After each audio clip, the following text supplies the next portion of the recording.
The Driving While Awesome podcast is recorded live to SD card at the Beeline Motor Club in Santa Cruz, California. Welcome to Driving While Awesome, part of the Hagerty Podcast Network. My name is Warren. I'm Lane. Are we going full, what's it called? What is that one dude from Max Headroom right now? Is that what we're doing? Oh, Yeah, exactly. Yep. My name is Art. I was thinking more of the Nickelodeon. Nickelodeon. But it's been a minute. Did you guys know?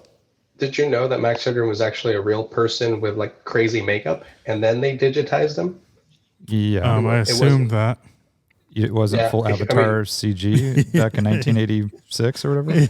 Hey, there was a thing. It was such a thing. Have you seen Lawnmower Man? I love Lawnmower Man. I have seen Lawnmower Man. It's kind of terrifying. I haven't seen it since, though. Is it? You know what it reminds me of? Who directed? It reminds me of The Fly.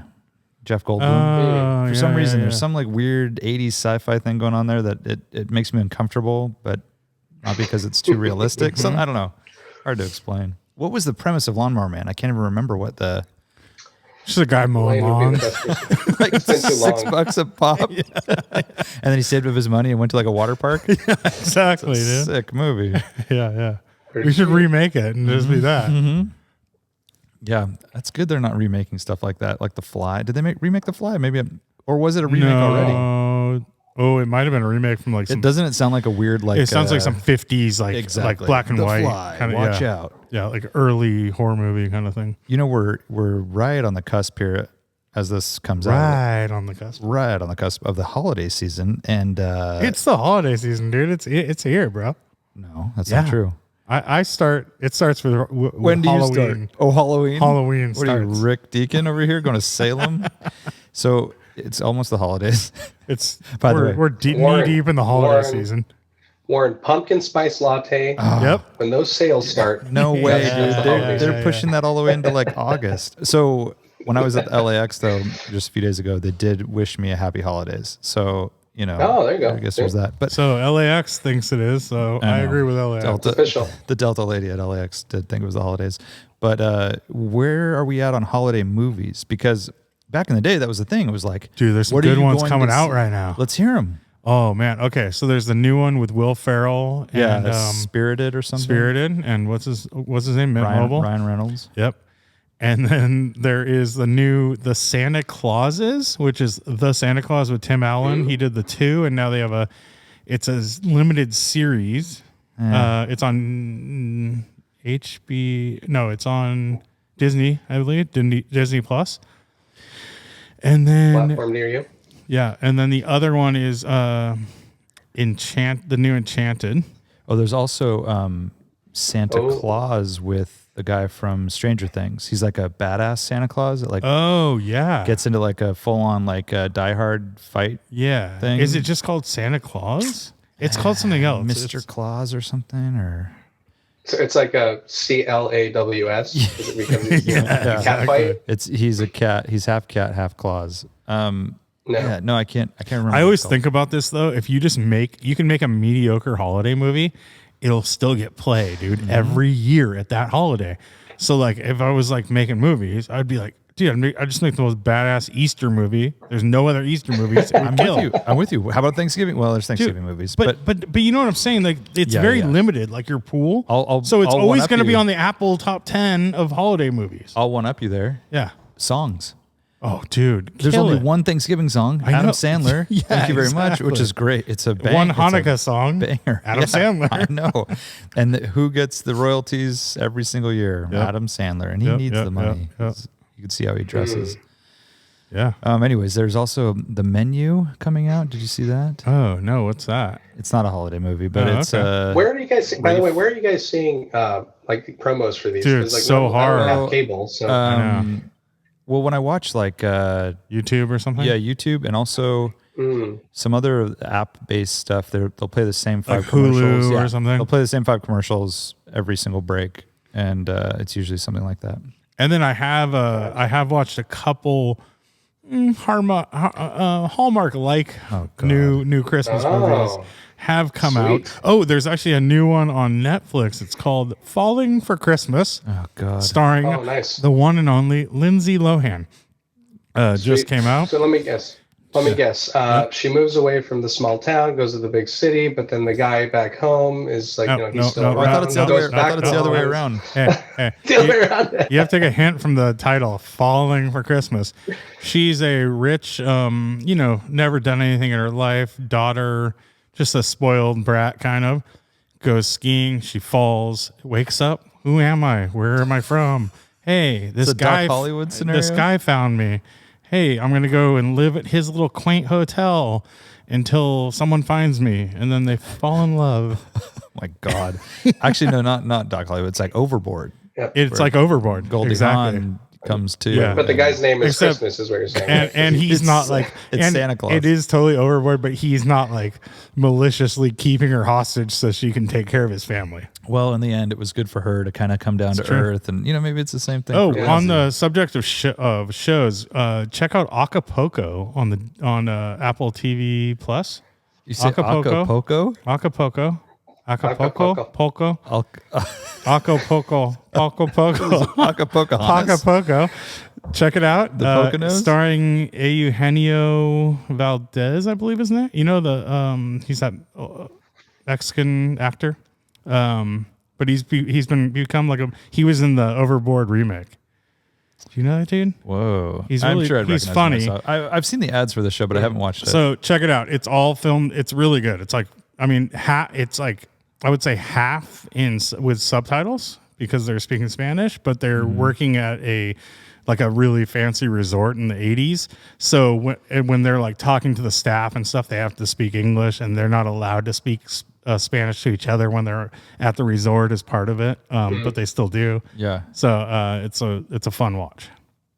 Interesting. The movie's title is based on the... It's a show. The show's based on the Volkswagen Thing Acapulco edition. Exactly. Right? So it's Acapulco. So the whole thing is them in Acapulco. One that has the like blue and white awning on it and stuff. Acapulco edition. Yeah.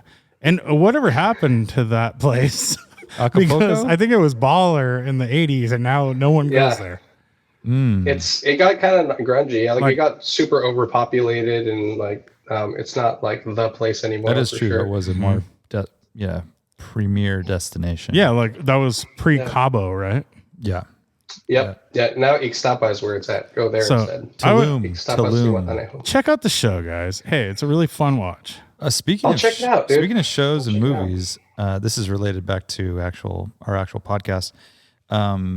On the flight to Atlanta and back, I finished it on the way back. I watched Carlos Ghosn's Last Flight, a BBC documentary about Carlos Ghosn, who famously was the head of Renault and Nissan, and then was arrested by Nissan and then escaped Japan in a cello case with the help of Green Berets and stuff. He's still around though, right? Oh, he's just chilling. He's large, and I've heard quotes from him recently about how Nissan are thugs. He said it is an amazing watch. If you're, it's. I always pronounce it Goin. I thought it was Goin. I think it's Gon or Gon. Yeah. Anyways, it's great. It's got like espionage, Japanese hierarchy, corporate espionage, lifestyles of the rich and famous, the whole like escape, and it's crazy. It is a crazy story.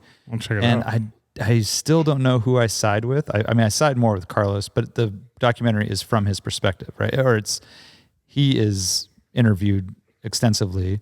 They don't interview the heads of Nissan or the prosecutors, so you don't get really you get their press conferences and stuff like that, but it's a fascinating story, and it is insane to think that a company that large would just surprise their own CEO out of the blue and have him arrested rather than the old handshake, get out of here. It's pretty wild. Yeah. And he was in solitary confinement, which I don't think it's like our solitary, but still, he wasn't able to see anyone in a cell for over 100 days before he was able to post bail.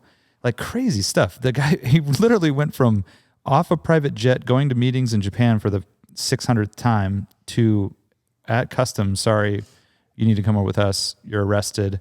Done. And he was like a big deal too. He came from huge. He came. What was the company he came from? He was Michelin, head of Michelin. Okay. And then Renault, and then they Renault, right? And then they made the what is it? The merger or the partnership with Nissan to make this huge. And he was basically hired to go to Nissan to kind of like help to save Nissan. You know what's crazy too about that is he was CEO of Renault and CEO of Nissan, separate checks at the same time. At the same time, it wasn't like he's head of this joint venture. He was the CEO of both of those car companies at the exact same time. Can you imagine how many? Like going from France, Japan, some home life like.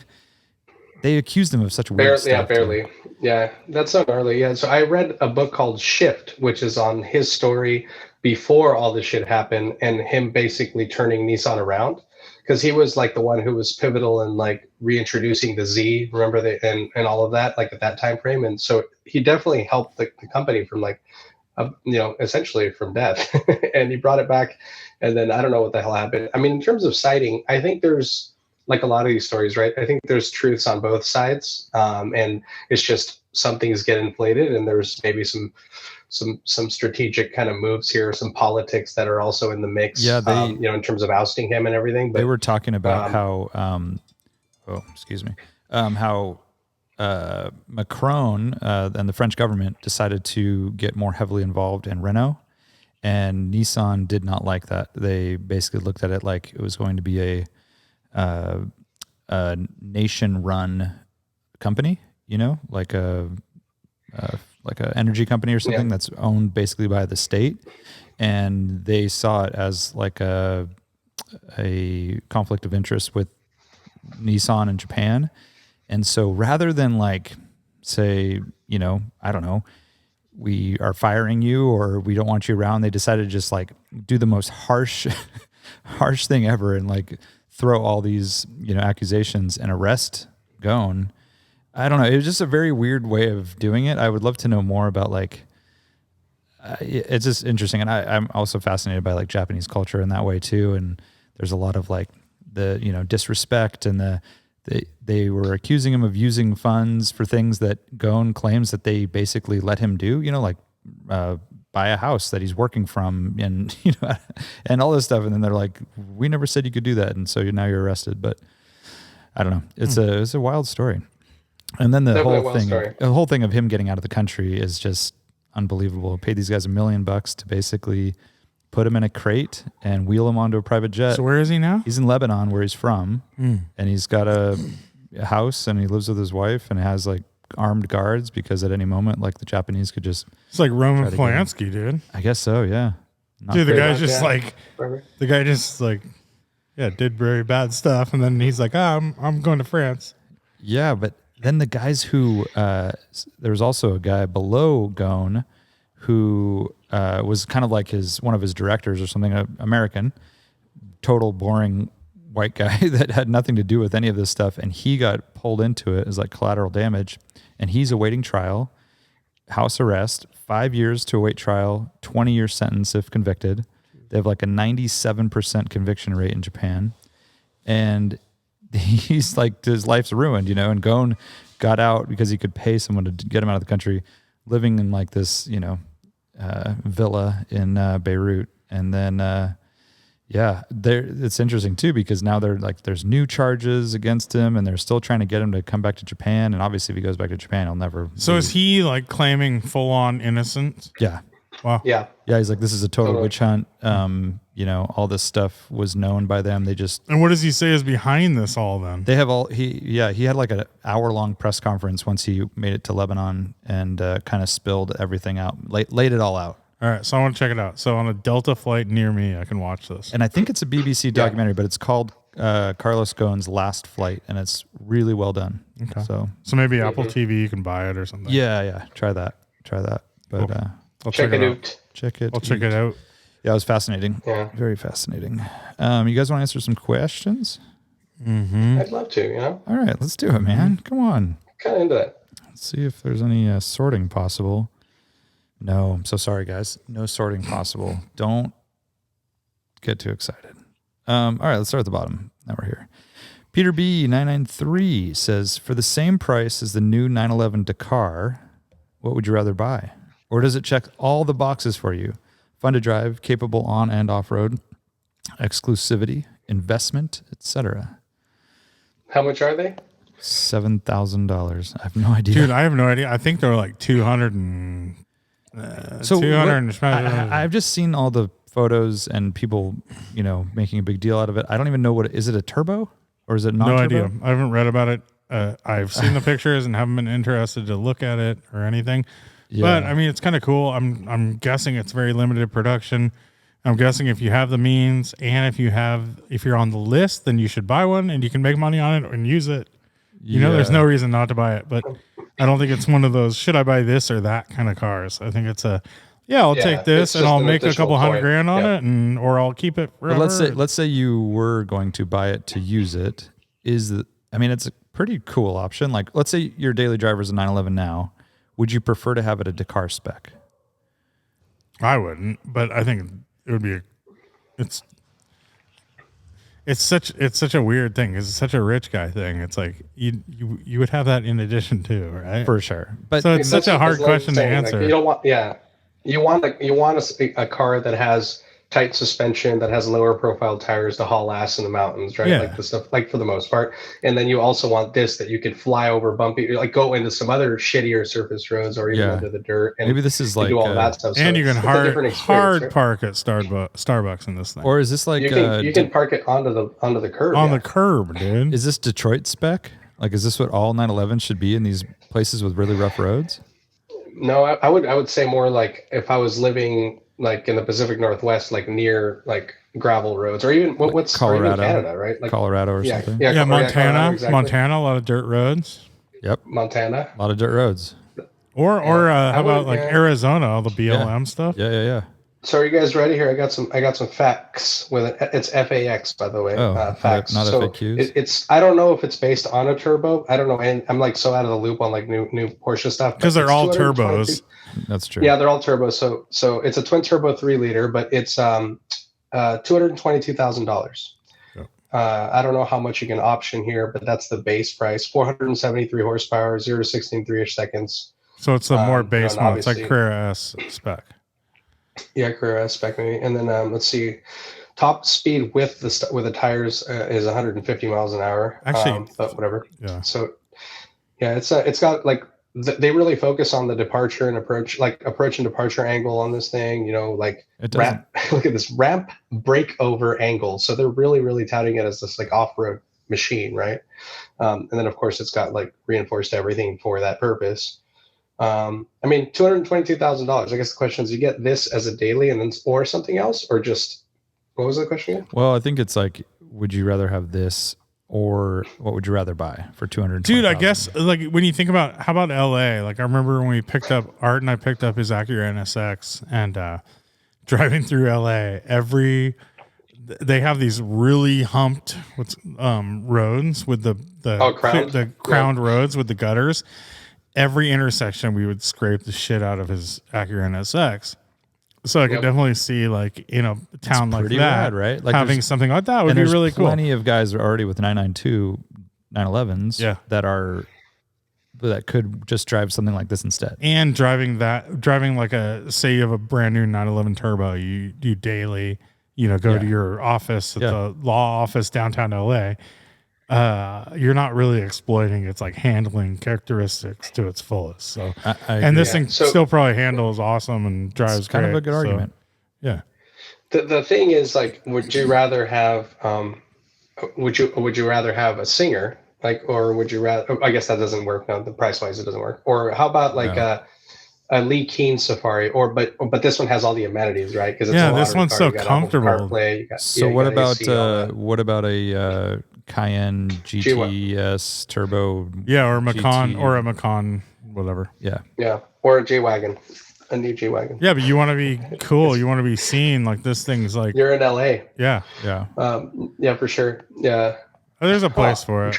I think there is a place for it. I don't it's hard for me to say I would rather have this. But none of us live in LA, right? So like in our daily scenarios right now, like is that something that we would sink that much money into? No. If that was an option. But I don't think there's alternatives, right? But I'm just thinking like it's a weird place to put yourself because it's like these people are not sinking that much money. They're not spending $225,000. They're just putting their money in. They're putting $225,000 into it or financing whatever, and then they're able to get all that money back plus some at some point in time. So it's not. You kind of have to look at like a lot of these expensive cars. Like people that bought 918 Spiders didn't really buy a car; they bought an investment, right? Like for sure. or LaFerraris or whatever. Like, but for the sake of the question, like, because it's for us, right? Like, let's say we went to the 7-Eleven and scratched, got a little scratcher, and we got, we won, $600,000 or $1 million or whatever. And we split that among us, right? Like, what are we buying this car? No. Like, are we like, or what would we cross shop it with, right? Like that's, I mean, so I E63 AMG or G63. I mean, the reality is we'd probably buy 5 cars, right? Well, that's what I'm saying is I'm not in the position to spend. You'd buy an E63 wagon, and you'd buy an Alpina, and you'd buy a and and then you get a Golf all across country or whatever, like as a cool thing, like a safari type thing or whatever. Yeah. There's options. I mean, I think for the sake of the question, I think it does have a place. I could see the LA argument's really good because there's plenty of people that drive new 911s on the daily, and then having one that's a little lifted, and you could make the case for like, I'm going to go to Big Bear and I'm going to go to, some other dirt Vegas thing or something that there is an angle. So I don't think it's terrible, but it is overrated. Yeah. I would go, I need something with a little more,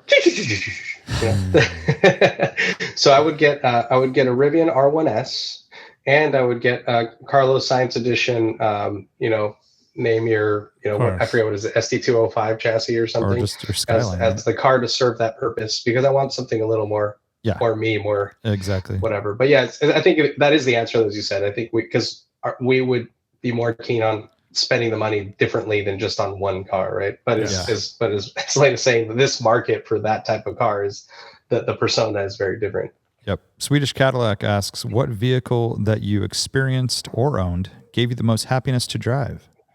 So I'm looking at this from like an actual sense of occasion perspective, not like performance. But my old shop, the owner had an old Beetle that had the top chopped off of it. So it was just a convertible with no soft top at all. And it was kind of a drab olive sort of khaki color, and that was the most fun. I mean, everyone was stoked on the car, a lot of sense of occasion, and you never went over 50 miles an hour. So yeah, smiles per miles. That's a good answer, and it makes me want one. I mean, I would love to have a little Beetle or a bus or something like that. Vanagon's up there too, but that was more. I don't enjoy cars anymore, so I don't know. I'm just kidding. Why don't you enjoy cars? Is this like a deeper thing? This is just Art saying things. Yeah. Okay. Like of the cars I've owned, I think the 914 was kind of like the happiest car. Yeah. Because it was convertible, it was a targa top. You kind of didn't give a shit. You just jump over the doors to get in it. Dukes of Hazzard style. Dukes of Hazzard style. It would fit 3 people. It was just like a super fun car. And I think nowadays it would be even better because people would give you more props for it. Back then it was like, oh, it's a Volkswagen, whatever. It was like kind of like hated. Right. People kind of hated on it. Yep. But even then it was like, and it had the smells and, you smell the oil and all that stuff. It had so much like senses going on. Which one was this? My 914. I know what year. I was just 74. It was a 74 base model, 1.8. Okay. Yeah. Man, I saw the rattiest 914 on the highway the other day. I mean, it was like thin tires, like just roach paint. Younger guy, but it looked like you either just bought it like out of the barn or something. It wasn't a good car. It wasn't a good car. We lost Art, unfortunately. He's like just a guy, a picture of a dude. Yeah. we're still rolling. So we're going to keep going. Hopefully you can jump back in here in a second. Because I think our internet is strong. That's all I know. Yes. Okay. Same here. My internet is strong. He's too. back. He's back. Yeah. What happened, dude? I have no idea. Okay. But my internet is strong. Okay, dude, we're not hating easy. on your internet, bro. Take it easy, buddy. Whoa, dude. I know. Yeah, I was just, can your internet bench press double its weight? That's what I wanna know, No, dude. Pretty Your cool. internet's probably tougher than ours, okay? What is he? Was that a question that Art had an answer for? I think he's on Prodigy. Oh, which one was it? It was the question, are you on Prodigy? Are you on Prodigy? Are you on now? AOL dial-up? Yeah. Earthlink? No, I'm on Earthlink? CompuServe. Okay. CompuServe. The question was basically, what's the car that Most you happiness. Most joy. Most Yeah, happiness most joy. Most to joy. drive. most joy? that we've owned or period in our history. in Experienced life. or owned? Most joy, experienced or owned? Go ahead, Art. Most joy by far. It's very memorable for me. Is the Porsche 964 Turbo S2 that Ken owned. I really, really like that car a You lot. love and it that made me car, smile dude. and laugh.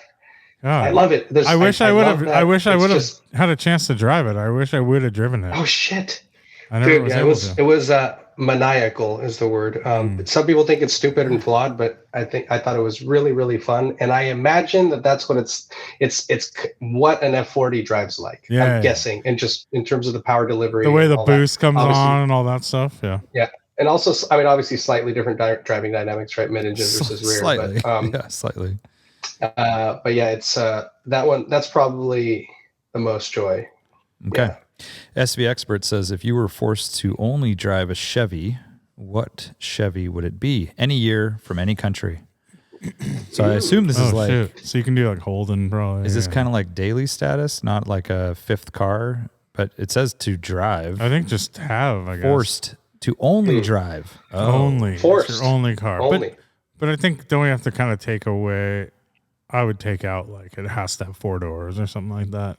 No, I it would could just be say, anything, but you got to drive it. Like Yeah, you have to you're drive it. on a regular basis. It's your car. I saw a silver SS come through RADwood SoCal as a spectator, and it looked really good. And I was like, those are good looking, kind of stealthy cars. That's sort of my style. Manual, V8, rear drive. It's kind of an interesting one. I mean, there's a lot cooler Chevys for sure. I mean, we're talking, you have all the Corvettes to choose from. You have old, bubble tops and very classic stuff. Tri-year stuff. What comes to mind for you? Anything? This is a hard question for Lane It's so hard.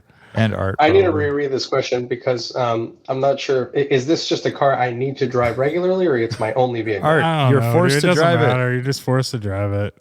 What do you want? Forced to drive it. dude? I want a 69 Camaro. I want to build it Trans Am spec That's cool. with big chunky tires on mini lights, really cool stance, and do all the motorsporty shit I can do to it. Mm-hmm. I like And I it. would Mini drive that lights or regularly. what? What did you say? Wheels? Mini lights? I did say mini lights. Okay. yeah. Okay. Good. I want a Ring Brothers 61 Bel Air bubble top. Ring Brothers? Really? Yeah.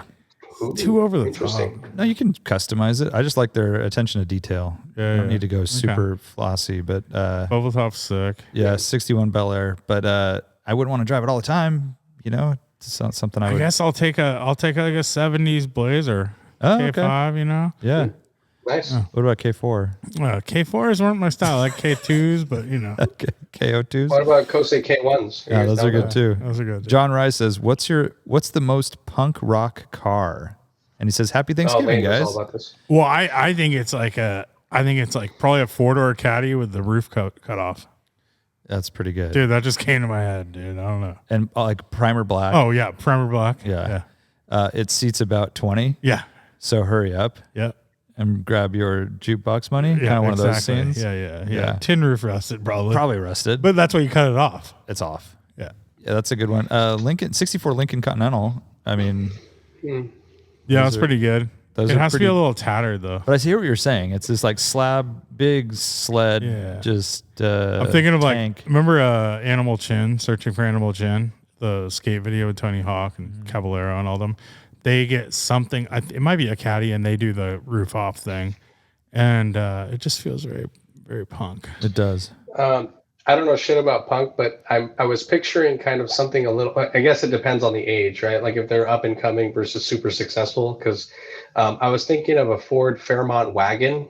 You know those things, like something like that, with drum kit in the back, like drum kit in the back, like probably the wood paneling on the side, but it's kind of peeling. Mm-hmm. I mean, the most punk rock vehicle in existence is a Dodge van. Yeah, it's a Dodge van, exactly. And it's or a Ford, any van, any Econoline Dodge van. But it's beat up. It's white. Hubcaps are missing. Yep. It smells like a Teen Spirit. Old Teen Spirit. Yep. I was gonna say that would old be grunge lane. Sorry. I was gonna say underwear and cigarettes. Yeah. I wonder what that smells like. Hushy Pushy says, what car you've owned has appreciated the most since you sold it? Ooh. Either by percentage or total dollars. Dude, I have a clear winner for me. It's my 1971 240Z. Oh, I purchased it for $250 with all original paint, original blue interior, no rust. It had brand new bumpers on it, the little clean chrome bumpers. Yep. And I bought it for $250. Yeah, what's it worth now? Like $400 $400. $400. Yeah, it's worth like $600, dude. Yeah. So, it's easily $650. Dude, and the reason I bought it was because it had a really nice stereo in it, CD player. Because that was basically like a Pioneer, which was like $250 stereo. You bought the stereo and you got the car for free. Yeah, exactly. Did they have the dolphin graphics, or what was it? No, it was. I think it was. No, it definitely didn't have dolphin graphics, but it was a nice. It was just a nice, clean one, dude. It was a nice. It was a nice stereo. Clean one. Nice clean one, bro. So I just checked right now on the Hagerty price guide. Guess what? A good number 3 car, average 240Z is. I don't know. A good car, $40,000. Which is what I'm considering yours. It wasn't it wasn't Concours, right? So it was no. It was one of those cars that was like so original, and the paint had some like no dents on the car at all, like perfect. But the paint had like the front end was pretty peppered. Yeah. And it was actually missing the carpet. It was 31 grand. Oh, all right. What do you think, Lane? 40. 33.8. And you sold it for what, $850? I sold it for 50. Actually, wasn't it a fake? No, I sold it for 15, but it was a fake check, so I actually sold it for $0. Oh my god! Nice. Holy cow! I bought a Mark I GTI out of a field in Bonnie Doon, Davenport area, and it had a little rust in the fender. It was black. Paint was tired, but otherwise completely original. The rust was only in the fender because you were like, it was too far gone for me. Well, I needed a new fender and some other, I think it was kind of maybe by the jack spot behind the fender a little bit too, kind of going in there. But the fender was bad, Yeah. This is funny too, is the early days of Bring a Trailer, really early. And I think I had made a post and tagged them and they commented, and it was Randy, obviously. And he said, yeah, if the fender is rusty, you just get rid of it. Yeah. I bought it for $500. I sold it for $1,000 to a guy that was friends of the shop I worked at. And he proceeded to primer it and do a bunch of cracker mods that were super riff. I don't know how much that car would be worth. Like if I had just replaced the fender, kind of kept it original, I think it'd be worth, I don't know, maybe $7 grand. Yeah, $8,000. So there's that. But there's not a huge upside. Not your Z story. How about you, Art? You'd think that it would be the NSX or the 993, but the market's kind of flat on those. So obviously they've appreciated, but not that much. The one for sure is my A86 Corolla GTS, the last one I had, which was, even with the rust it had a little, they all have rust. I think I sold it for maybe 10 grand at the time. And that was like all the money, but it was a very good car. Yeah. It had a lot of shit. It was, it had a high compression motor. It had every single techno toy tuning suspension bit and like TRD bits, HKS shit, all this other stuff. But it had rust on the cowl, which was, I was done with that. People in the Midwest are probably like, you're a fucking idiot. But those cars are now worth, 30, 35 grand now. So like 3 times.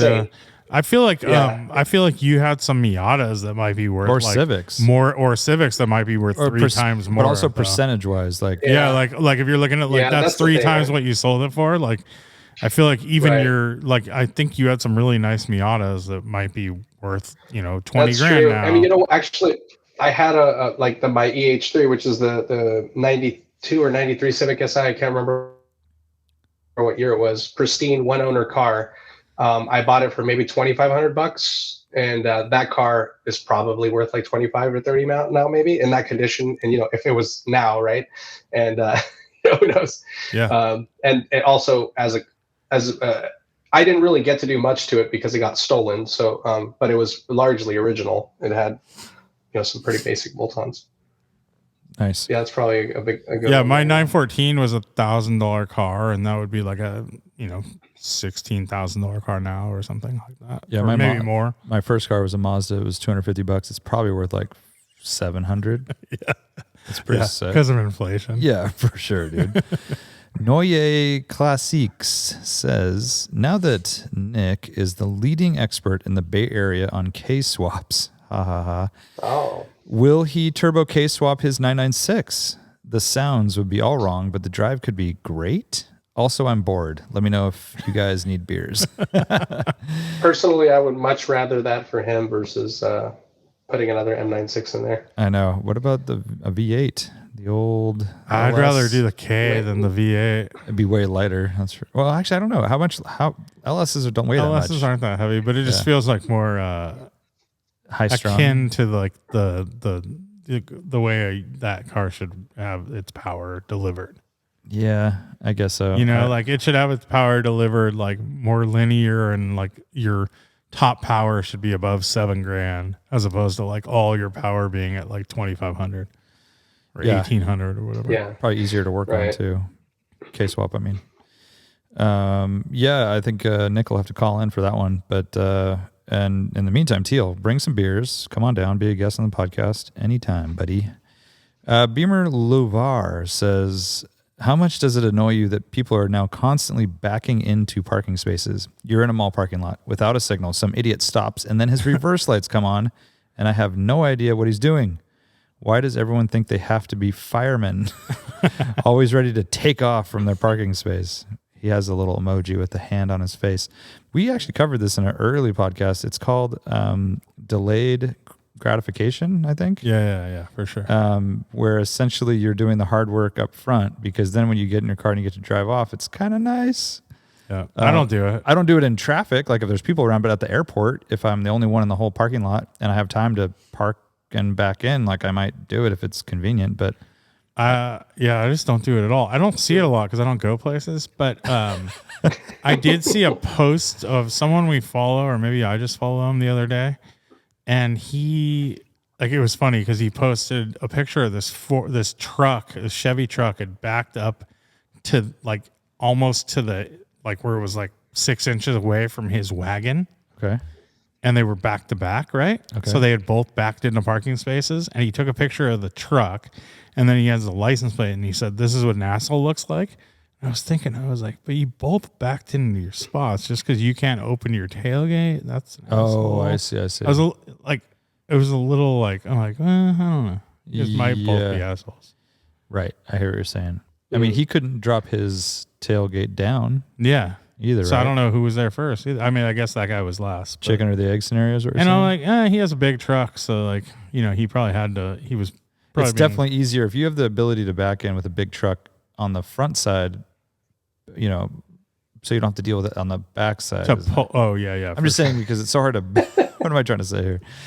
It's nice to be able to drive straight out in a big truck instead of backing out. I will never back in. I will pull through. If that makes sense. Okay. So I'll park backwards, but it'll be because I pulled through. What if you have like a airport parking scenario? You're never backing in? Mm-hmm. Huh. I was at SFO recently, and I would say it was 50-50. It's always easy. It's easy to back out. I mean, it depends, right? Like, it's also like if you have a really rad end spot and like you want to have your passenger side up against like the wall or like a big pillar, and then you want room to open your door, I'll do that. Right. I mean, that's smart. Really, but it has to be a really rad spot, spot is what you're saying. Not a normal not end random. spot. Not a rad. Yeah, it has to not be rondo. Not like a. Rondo, bro, Mondo, with like a middle spot. It has to be really rad, random a really like that. rad end spot. Has to be like a sickest spot ever, bro. Yeah. I think Primo even maybe. Yeah, yeah, for sure. Primo. That's such like an old guy's rule move right there, Primo. I'm not in. Jacob Torres 6 says, "Oh no, the store is all out of beef jerky, but luckily you'll have leftovers. Which Thanksgiving leftover concoction would be the best to eat while rallying? Oh, Happy Thanksgiving to you and your families." Thanks, Jacob. You too, man. yeah. Happy Thanksgiving, Jacob. This is coming out a week later, but yeah, happy Thanksgiving. Dude, I mean, it has to be my favorite, which is just a straight up turkey sandwich. Sando. Yeah, turkey sandwich. Can I go a little outside of the Sandog. box and make like a turkey burrito? Oh, wow. Yeah. How about like a Whoa. burrito? Just what do you stuffing, moisten a burrito with? A Gravy. turkey burrito. Gravy? stuffing, Oh, mashed apple potatoes, gravy. little cranberry gravy, and a tortilla. Damn, Shoot, dude. I think I'm. Are we? What? I mean, what the heck? I'm sorry, I have to leave the Why- podcast now. I just came up with the best idea ever. Why is this not a thing, dude? Well, we used to have a restaurant in Santa Cruz called the Turkey Shack. Yeah, dude. and they made Next to Thanksgiving. Flick Stop. They make thank you. They made Thanksgiving dinner year round, and you could get all different varieties of it. But they had this thing called the Turkey Sundae, and it was just a bowl. It was like turkey in a Thanksgiving bowl in a of bowl. shit, dude. Wow, Yeah. how dare you? First of all, Thanksgiving in a bowl. Imagine like a poke bowl, but So wait a Thanksgiving. minute. Do you eat pieces of shit for breakfast? Is that what you're saying? Like you.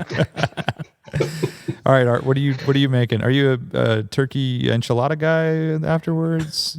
Dude, I'm kind of on that wrap move, dude. But I would Yeah. want like a turkey cranberry salad, like with little mayonnaise or something. Like use the leftovers Uh-huh. and then wrap that mofo in like a little pita or something.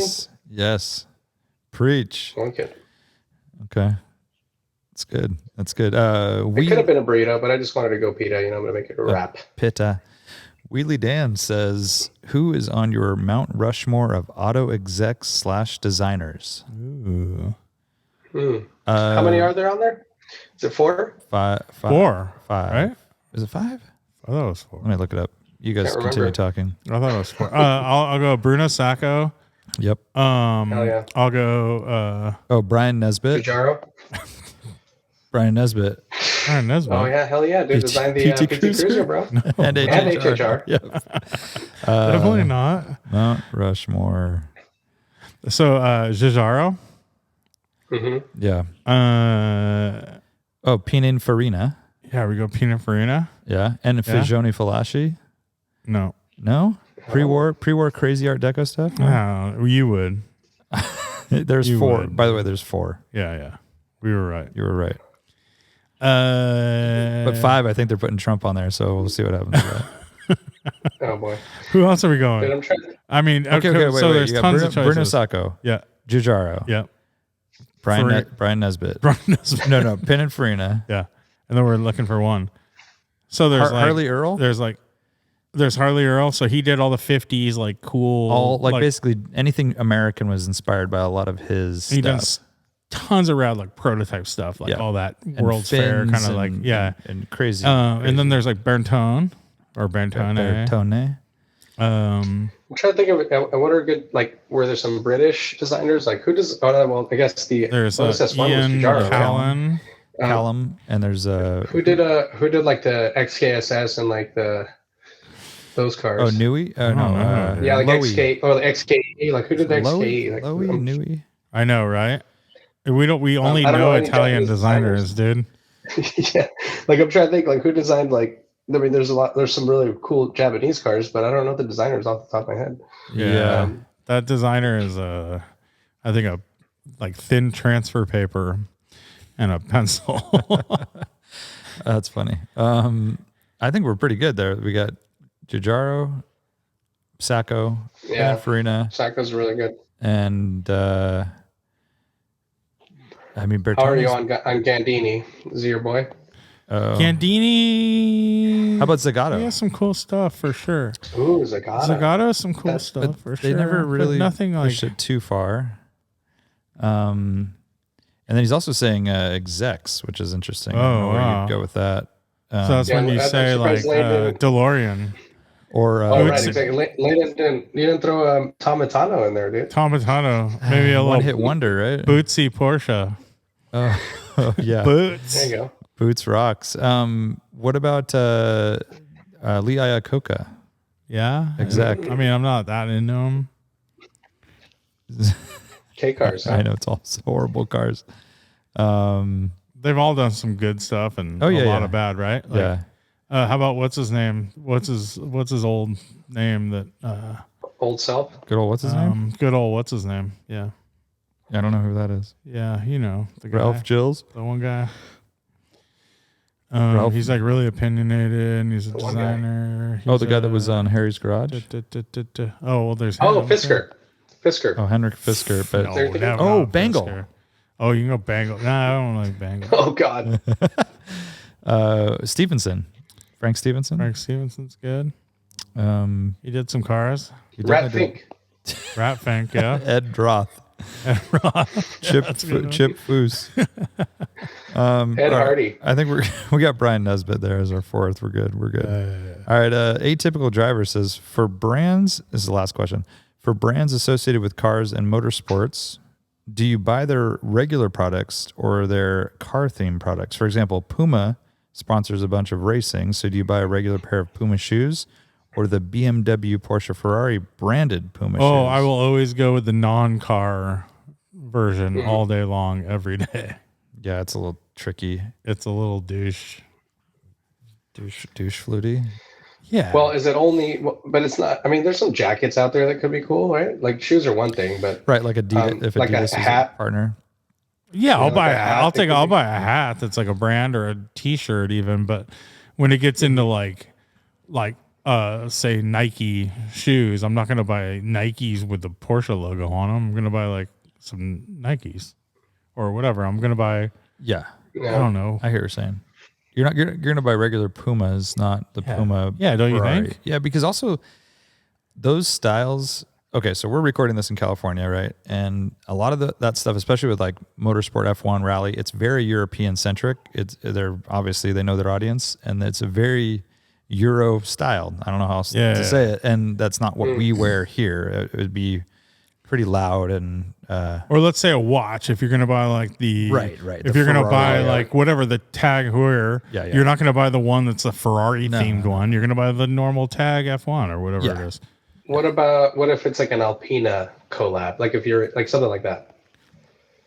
I could see doing something like that. but like I still think like they're all like Maybe for like socks or something, like little, like you know what it was like our shirt. You buy an Little Alpina socks. shirt, but yeah, little socks baby you buy. socks. baby sock, like But you a buy a sock for t-shirt each or a toe, hat. a sock for each toe, Yeah, that's the way to do it. and then you make that work. Yeah. It just feels cheap, right? It's kind of like buying Ninja Turtle shoes for your kid. Like I would never let my kid rock those. Or what about Vans with all the Disney characters on them? I mean, those I'm were down. kind of sick. What about Gucci Donald Duck shoes? Oh, dude. No. Yeah, that's a hard one. All right, that's it for questions. Dude. That is it. You know, I'm rocking a scarf with Recaro on it and F1 shit. But on that's not bad. That's just a scarf and it's Recaro. It's not Or like a jacket Yeah. that looks like something you'd wear at like a Zoolander rave, and then Dude, Milan my, at Milan. That's my car week. That's my car week costume right there. Like with the dude.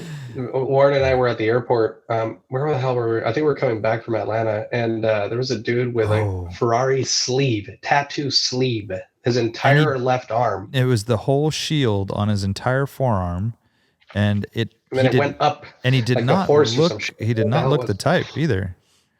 He was pretty Yeah. looked sort of, I don't know, like truck driving kind of guy, but he had full Ferrari shield, All in.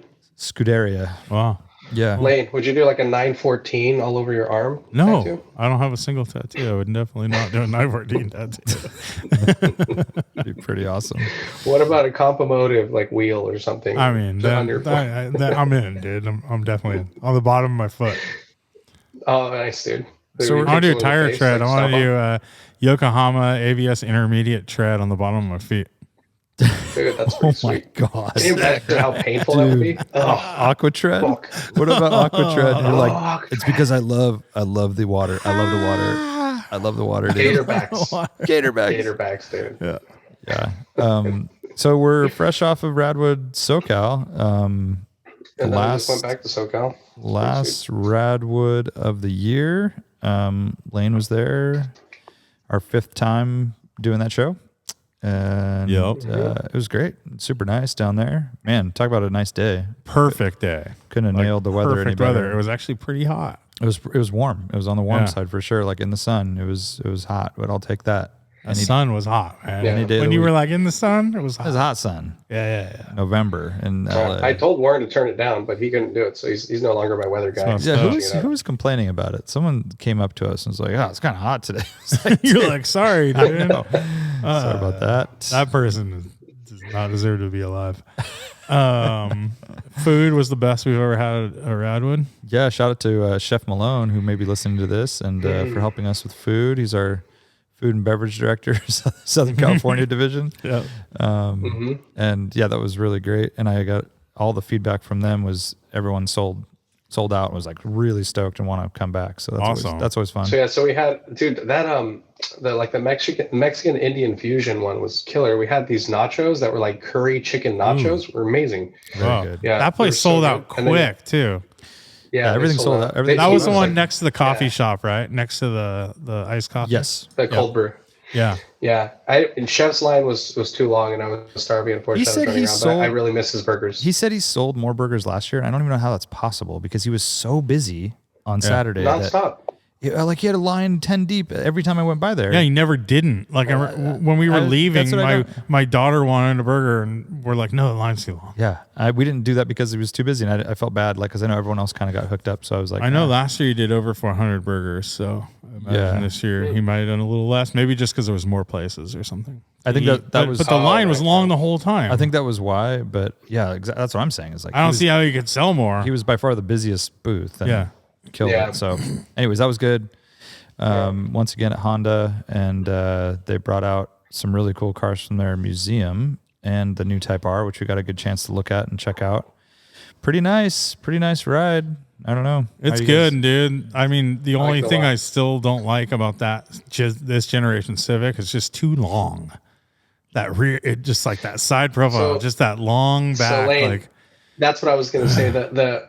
I like it from all angles except the profile. Yeah. So like I was thinking if I ever got one, I'll never photograph the profile because it looks so sick from the front three quarters, so chunky and the wide. front fenders are so sick, dude. They like it's really bubbly, like it's really flared out, and like all of it. I mean, straight on the back, rear quarters fine, like and the head on is really nice. The interior is awesome. It's just that mascara part and the like. It just I wish they would have made it into like a.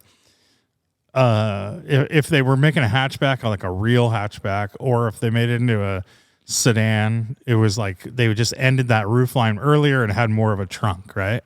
It's just like a notchback. It's just too long, dude. You want a notch? Yeah, they rear doors are too long. Somebody rendered a wagon. It looked amazing. That would look good too. Yeah, that fixes that length issue, right? Because it looks more proportioned, kind of better. So but yeah, it's super cool, and I'm the sure interior is so good, dude. I'm like, I love. I think the interior is probably my favorite part. Yeah, it's great. Very cool, and it's so capable. Like the performance figures are amazing. So yeah, I was telling Warren, like, because he was like, yeah, but how much faster is this than a GTI? I'm like, dude, this thing. I pulled up some specs. It's faster than the Carrera GT around Suzuka. Yeah. So it's like crazy. It's like equivalent to a Type R, right? So like Type R. I mean, an R, a Volkswagen R. No, it's like way. No, it's faster. like exactly the same around the track and. But stuff, it's just But if you look at like the road holding, right? Like, and the chassis is so good. But wait, it's just faster overall. Like if you look at 0 to 60 numbers and stuff, it's going to be similar. Well, and around the track too. Like if you look at track. Art pulled up Golf R versus these numbers and it was like didn't even compare. It's like identical. What? Like Art, am I going crazy here? We sat and looked at all and GR Corolla is right there too. Oh, yeah. So like all those cars are like. So then, which would you rather have? Golf R. Right now, I'd rather take the Civic Type R. The Golf R seems old. It is a little old, but they have a new one, right? Yeah. So like if you listen to, we'll go watch like Throttle House videos. So they did. They've like done all the tests and they did Golf R and all this stuff. And the Civic is like a tiny bit faster, but it was on better tire. Whatever. It's like it's always they're all in that same realm. But compared to a GTI, you're right, Art. It's like The GTI is in a whole different category, or like below, right? It's like this is and a even rung then, I think up. with a Golf R, it's like I think certain like let's say acceleration and things like that are similar, but it's more like put both of them on a track, right? Like, and then you start to see like where the chassis shines, the brakes, and how it's designed to be on, right? Like, so if you were to compare lap times, for example, around X track, like I think So that's that's where you what see they did. That's what you should watch. Throttle House did. Oh, really? They did track testing. So, and they're they're all on track. all those things are as fast as a Carrera GT around a track. Isn't that wild, dude? That can't be right. I feel like something's. It's tires, it's the way. dude. I mean, just tires. Yeah, but a Carrera GT is not that old. Progression, right? Of tech. It's like just how it's road holding, right? That's I know, the thing. but it's they like, have. I mean, those things have insane. I mean, like look at an Enzo. An Enzo, I think a standard 911, not even an S or whatever. I don't even know anything about 911s, the new ones, but I bet that's faster than an Enzo around any track. Right? I just watched it's Top Gear is like it's their 20th or sorry, Fifth Gear. You know the show Fifth Gear. It's their 20th anniversary right now, so they're doing a thing where they're doing like 5 or 6 videos where it's cars that came out like 2002, which is when they started, against like their modern. The modern version. So the one I've seen so far is 2002 996 Turbo against a base model 911 Carrera now. Yeah. And it's like 911 Turbo back then was 420 horsepower, all-wheel drive, all this stuff. The new car is 380 horsepower or something like that, and two-wheel drive and all that, and it beat it around their like 1 mile track by like it was something like 4 seconds. Jeez, yeah, like that's amazing. Something insane with like way less power. It is a little lighter, the new one, but it's just wild, dude. Like, and a lot of that is like tires and just I don't know what else. I mean, suspension technology and everything combined, right? Yeah.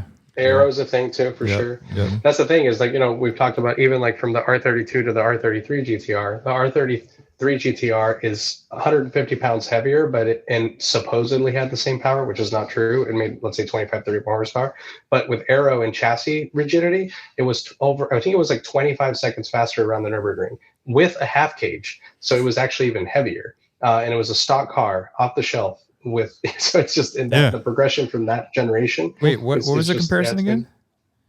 So the R32 GTR versus the R33 GTR, the one that I have. 25 seconds? 25 seconds. Dude, I think the Carrera GT ran around the ring in like 719 or something. That's the number that like maybe it's 720 something. But like now a new GT3 is like 650 or something like that, right? Dude, yeah, crazy. Anyways, so that's insane. Yeah, but Civic Type R looks good. I'm glad to see it. We got to see the Accord. It was so nice to have that there than that Integra last year. yeah, that was a little tough.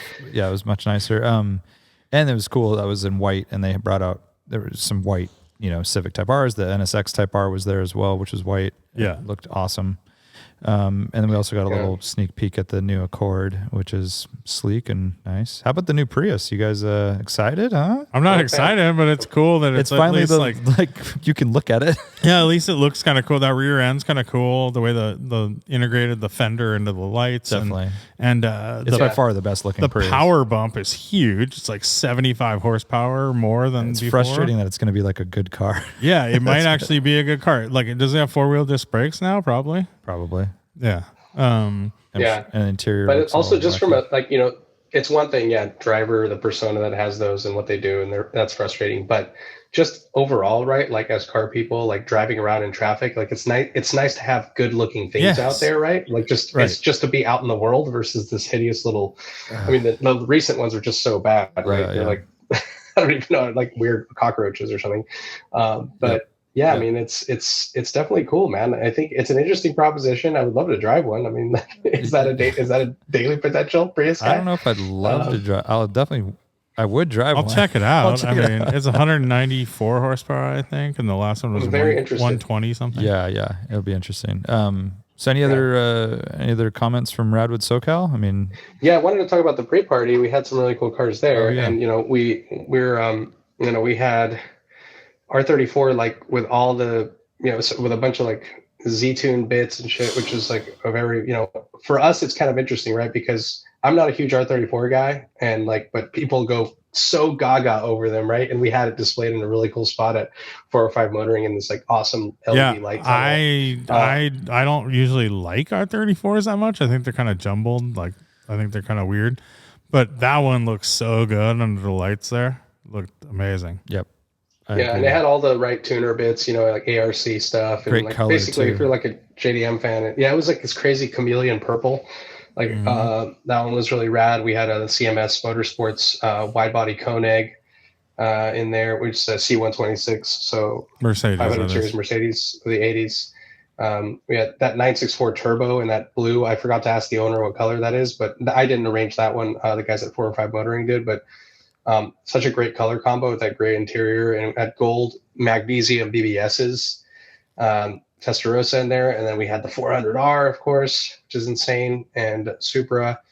The guys from Donut brought out their project car Miata, which is a turbo swap Miata. And I haven't followed the build along, but it has absurd amount of views, right? It's just that it's funny because it's this little Miata that people have, they've done this a lot, but they just strapped a turbo on and talked about the build and everything. It's pretty comprehensive, though. I did look at it. It's got everything done to it. Dude, so it was a nice mix. Let's not forget the tacos. Let's not forget that was the best part. So our buds from Top Rank were sponsoring the event, and they actually invited a taco, not a truck, a caterer from TJ from Tijuana to drive up. Whoa! And it's the real deal. El Gordo, right? They have other locations, but this was the guys from Tijuana. Dude, it was so good. Oh my Lord! I'm pissed today that I only had 4. I had 8, and I wanted 10. I had 8. Yeah, it was amazing. They were incredible. They just had the Al Pastor going and carne asada, but everything was amazing. And they were hand pressing and making tortillas on the spot. It was unbelievable. Yeah, it was awesome. Yeah, so good. And we had everybody was going nuts over them. And I didn't try the asada until the very end. I kind of spaced because I was I love Al Pastor, it's my favorite. And then he was talking to someone about the preparation and the type of it's not wood chips, whatever he uses, charcoal. And he's like, it adds this certain smokiness and all that. I'm like, all right, you sold me. Give me 2 more. And that was, I had 6. I had 2 more, and they were insane. And the sauces were really good. It was amazing. That space was really cool, dude. When you had sent pictures early on, it kind of looked like confined and almost like tunnel-like and low ceiling in just the pictures you had sent early. And but being there, I mean, it was really cool. High ceilings, big open space. Yeah, very open, right? Big really space, open, and then it had a cool mezzanine with a bar set up. It was just a really cool space, and then having the cars all under those lights and in those bays was really cool. Yeah, it was awesome. It was perfect. Yeah, they do a lot of high end customization, not necessarily mechanical work. They'll do wheels and wraps and PPF and more some cosmetic shit. And the guys that were so nice. When we were leaving, he's knocks on our window, bye, thanks for coming. Yeah, they were super cool, but really good guys there. And when we went and did the walkthrough, Warren was like, dude, did you see what's going on here? And it was a brand new S-Class, paper plates, brand new. And they had it on a lift, and all of the chrome was gone. And they were doing a dechrome, full dechrome, but nose to tail. Not just external, internal. All the chrome, wow. So the entire door panels were off. All the trim inside. It's that is the craziest thing I've ever heard of. And they weren't plastic dipping it or rattle canning it. They were painting it, all the chrome. So it was I just can't believe that that's a thing that people do. But yeah. It was we didn't ask who, but I'm sure it was a celebrity type or something like that down there. That seems like what's it called? Who's the kid with he's a pop star. Justin Bieber. Like a Justin Bieber kind of thing, right? That's what I imagine. That's not a cheap thing to do. I mean, No. you buy a brand new S-Class and then you're spending what does that cost? $20,000 to do that or more? I mean, and then Probably it'll more. never go together again the same. It'll have some rattle, some issue for sure, right? Well, 405. But not at probably 405 motor. perfect. Well, I'm just saying, no Yeah. matter who does it, even Mercedes did it, at the dealer, I think it would have a Yeah, chance of falling For apart. sure. Trying to find pictures of it because I did take them and it was Well, it's different. This is a brand spanking new car, right? Those shocking. clips are different than a 30-year-old E36 or something. Yes. But yeah, that was pretty well. But they do that level of work, right? Like some of those cars stuff. go like I know I've dealt with a lot of that, like Porsche 997s come apart like really easy and go back together really clean. Like you don't feel like anything is wrong, especially like interior panels and stuff, because everything like screws and pops in really, really nicely. Some of the Mercedes stuff is really bad. Actually, it gets like really creak because the way you have to take it apart is you have to like break plastic solder. You have to basically melt. You have to unmelt stuff to take it apart. A lot of the Mercedes trim is melted on. Yeah, you have to unmelt and then you have to glue with like 2-part epoxy on. So you're always gonna have some creakiness there. Yeah, not down. But Porsche just all snaps together, and then Corvette's like the worst, even though there's only 3 pieces of trim in the car. It's like plastic, but it all just breaks apart into like angel dust. And then there's some other brands that are some brands are better than others. Audi's actually pretty decent. Yeah, I think but yeah. Anyways, great show, super fun. Nice to see some familiar faces. faces. Dude, the cars were great. Like there was some really cool cars. Like that silver GTI, that Mark III. Was a Mark III GTI in the standard display with the it was like a resto mod. I mean, it was a Mark III. There's a white one. There's a white Mark II. You mean the white Mark II? With the fully shaved engine bay? And the plaid interior. Maybe I'm tripping out. It was right next to the Harlequin with the VR6 swap. That thing was amazing. Yes. Yeah. Okay. Yeah. And it was like amazing, like perfect 16 valve ITBs, like tucked bay, like super clean, like perfect paint job. It was incredible. Really good wheels too. Like I think they were Azevs or something. Like a little too much stretch, but yeah. Besides that, yeah. I mean, it's a show car, so I see why they did that, right? Because the super aggressive fitment. But otherwise, I mean, it was It's so funny they didn't buy. I mean, it was royalty. It became part of that. Yeah. Yeah, like it sort of helped solidify kind of like what we want to do with awards moving forward, because like we need to recognize those resto mod cars, right? Like, and that's a perfect example of a well executed one that has a lot of modern bits, but it's still preserving that car for it's around, right? And we like to see those and participate and it's well executed. Dude, there was that was definitely stand out. Do you remember there was the Lincoln Mark whatever it is? The white one Mark 8 with Alpino royalty. wheels. Yeah, with Alpino wheels was super cool. And then that's same guy brought that ABT or Apt Mark III Golf that was really cool, the green one. Very, very nice car. Maybe that's the one that Warren was thinking killer about. car. Yeah, and then there was like even that fully stanced like it was the Acura, the gold Acura. That was like fully, it was like I think it was like so nice. So everything was like there was a lot of really like high quality, even if you don't like the look, like that Lincoln was like perfect, right? Mm-hmm. And then that Acura, and there was like really good truck section. I don't know, there was just really cool like standout cars. That M1 was awesome. Yep. And the Ferraris and that turbofan turbofan 911 or whatever it was. Yeah, I think it was just a normal that was 911. The G body. Yeah, those are there's a lot of nice cars, and I was very happy with our awards. You know, like it took a while, like it was because of, as you're describing, there was a lot of really cool stuff, but I thought we did a good job with the awards and just to represent like the breadth of what we like and what represents kind of what RADwood should be. And I think the Raddest show that was insane. Like, I mean, that truck we've seen before. It was at Oak Canyon Park. It was a Suzuki Samurai, but like it had all the stuff. Like it was just, the sound system in the bed, with like the stance, with the right stance and like the full Cali style, really low offset. Like, were they BBSs or center lines? I can't remember now. I'm sorry, BBSs. Were they Roadster like mesh wheels? Where am I spacing? I want to say they're Dayton's, right? Were they Dayton's? Yeah, I think so, right? Yeah, it's the one that has the license plate 80s life, right? Yeah. Yeah, and it had the billet grill with like the Datsun like square headlight conversion, and so that one's actually that one was at Oak Canyon, and I believe it was at the last show as well. Okay. So it's got these. No, they were NKs. I just pulled up a picture. Oh yeah, they're NKs. But the paint was insane, and it had like the graphics. The paint was like, the more you looked at the paint, the more you saw, because it had like gradient and ghost stuff like in there. Like if you look at it from 50 feet away, it just looks like two stripes, but when you walk right up to it, it's like different metallics, and it was just so crazy. And apparently, it was a really famous artist who painted it for him, but he said he passed away right when he.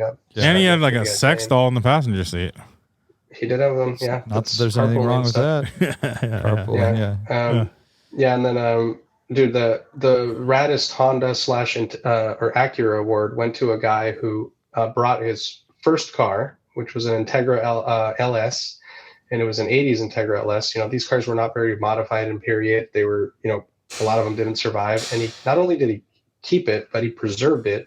And it had like all the Mugen stuff from back in the day. Like it had like, you know, just all the accessories that he could buy. And the car was like immaculate. And he also parked his, I think it was, what kind of BMX was that? Or do you remember? Or maybe Lane saw it too, the blue one? It had like a Japanese name. I don't remember the car. Was it Muzaka or something? Yeah. It was his first BMX, and he had both cool. Like, you know, like there together. And and it was like, you know, when I walked up to it, I was checking it out. I was like really impressed with the car. And his kid, who must have been like 13, 14 years old, was there. And he's like, yeah, you know what? My kid is actually the one who like encouraged me to come, because he's a really big fan of you guys. And I'm just too old to get under the car. It was like on jack stands or something, and he didn't want to put the wheels on it. And his kid was like wrenching on the car the night before so they could make it there. And that was very well deserved. That's awesome. Very cool car. Had like period SSR wheels on the yokes, as you said. Yep. The Yokohamas. There was some really cool stuff. Yeah, Mike Burrows won Raddest Import, which is an interesting one. I know we talked about it a lot, but it's like, we like resto mods, but you know, it's even not period correct. And I think it's just more of like representing just the era, and also the fact that it's an 80s and 90s or 80s car, but also the tremendous amount of work that went into it. And like a lot of it was him in his garage for 2 years, you know, like he got provided with parts. Like sure, he got sponsorship that way, but like it was like literally skill. And like, you know, it's an ongoing project. Like there's still a lot to sort out. Like the car was not tuned yet. Like, but his goal is to make it like a time attack car, which is interesting. He wants to make it fully functional. And he's talking about like 1,200, 1,500 horsepower out of that K-swap. Those can handle that? Yeah. That's crazy. Yeah. That is crazy. So so when I first started talking to the K-Power guys, they told me that they reliably make stock bottom end, reliably make 800 horsepower, and then you start changing. You have to get rid of certain things and go forged on a lot more things, and then they reliably revved to 10 grand as well with the right bits. So they're very impressive. Yeah, they're very over-engineered. Like, yeah. And then Raddest truck, we had a Explorer Saline, which is cool. We had one before, I think, in Austin. I think you're right. The black one. Yeah. This one, it was cool because we talked to him, and like, you know, it's not necessarily to our taste. I know the fit and finish is a little janky on these, you know, early Ford products or 90s Ford products, but he had like the like carbon fiber hood that was offered as an option, and he like hunted it down. He didn't buy the car with it, but like, so he went through and found all like the best bits that you could get for it, like, you know, kind of piecemealed it together, which is pretty cool. You know, like he was very proud of it. Like he was about to start restoring the interior too. White on white. Yep. Blue graphics, I think. Yeah, I think so. And white wheels and all that. What one Raddest bike? It was that V4 from Iconic? NR. I'm sorry, NR. Yeah, from Iconic. That thing was so rad. It was amazing. Insane. It was basically the most advanced bike you could build in 1992. It still looks like the most advanced bike. I know. Carbon fiber body, LCD gauges, single swing arm, oval pistons, bunch of trick stuff. Like it was essentially it's so timeless too, right? Dude, like, that's what I'm saying. It's so good looking today. Great headlights. Like the way that the tank turns into this like halo. Crazy. That's all carbon. It gets raw. Like it's insane. And I think the design is so good. They're very, very expensive now. I mean, for a motorcycle. Someone was saying like 150 grand. That's what the guy told us. So I believe it. I mean, he's selling it for that. They only made like 300 of them ever, and I don't know if they're all still around, but yeah, very rare. Never seen one like it. There were also some cool scooters and stuff like that there. Yeah, there's a bunch of those like little scooters that were like slammed, kind of like Japanese style. Yeah, like, Japanese style, and they were like slammed to the ground. Like I saw one kid came in on it, but he had a flat tire, so he was walking it into the show. Oh, funny.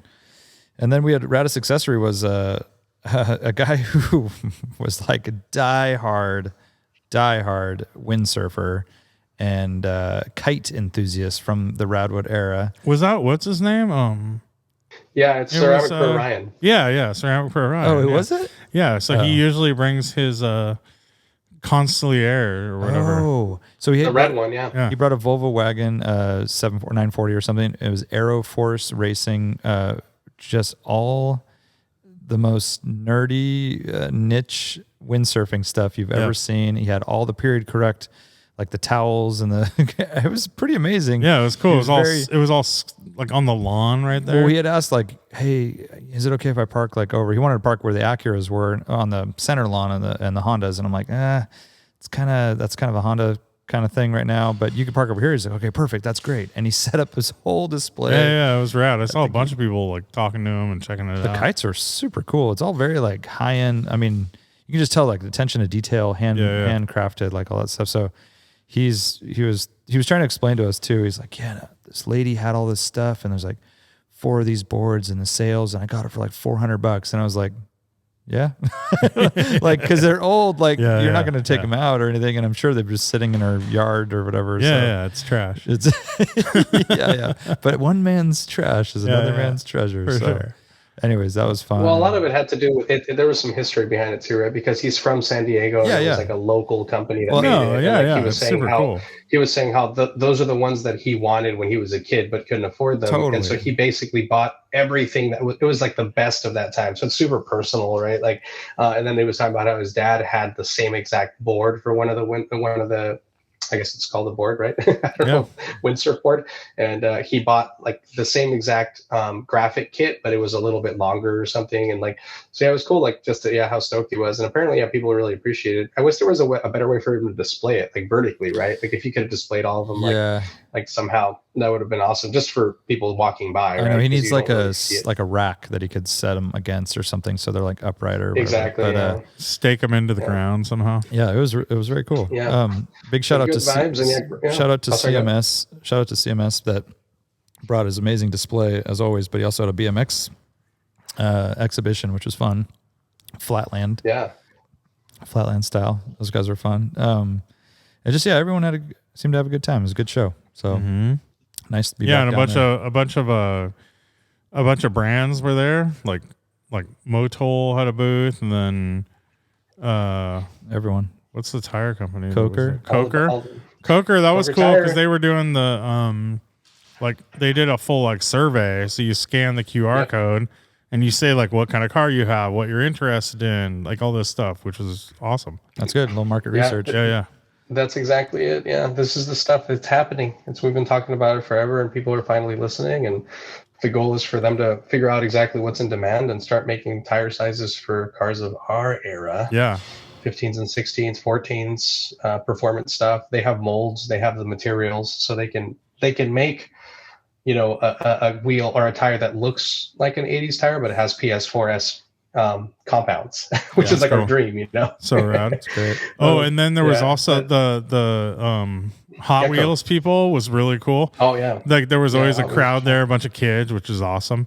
And then the it's run by the kids too. Did you see that? Yeah.